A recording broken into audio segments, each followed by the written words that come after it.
Die voorreg is natuurlik so groot om u vandag te bedien onder die leiding van God se Gees en met die autoriteit van God se woord. Die opskrif van my boodskap vanoggend is: manne, wie van julle? Ek praat vandag met jong ongetroude sowel as manne wat getroud is met kinders.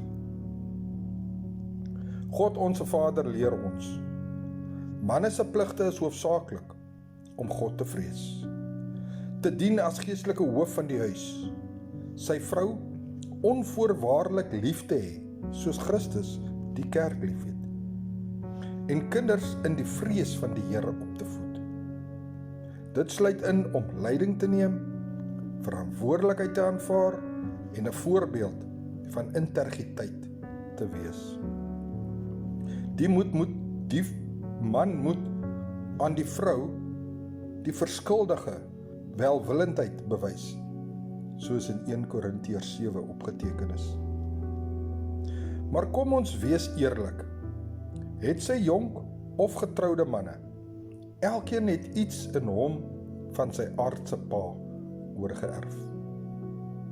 Die ding is, neem jy dit en pas jy dit toe, ongeag of dit sleg of goed is. Hoeveel vrees, aggressie en oneerlikheid het jy dalk oorgeerf van jou aardse pa?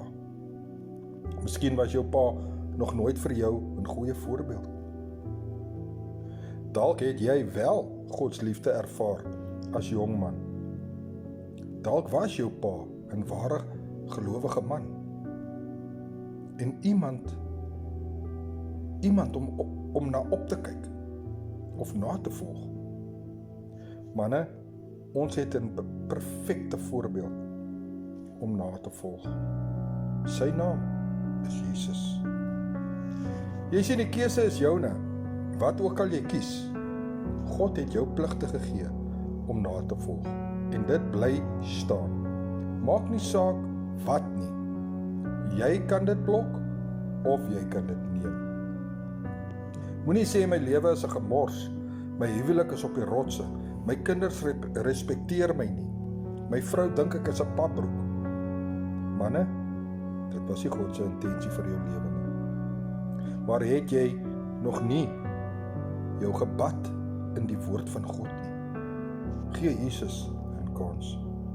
Staan op, neem God se woord, pas dit toe, wees die bidder in jou huis, wees die sagmoedige, kry beheer oor jou emosies en kry net jou eie vrou lief.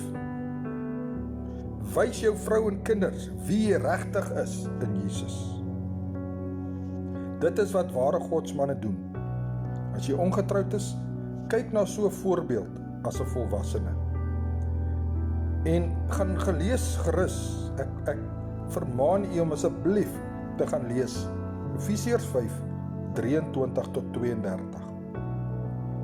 Met afsluiting is die vraag: wil jy 'n papbroek bly, wat vir Satan in die wêreld val?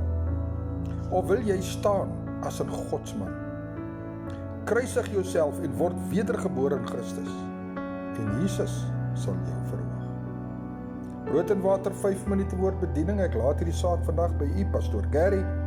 Ek sê net weer, maak nie saak wat jy is nie, Jesus het jou lief.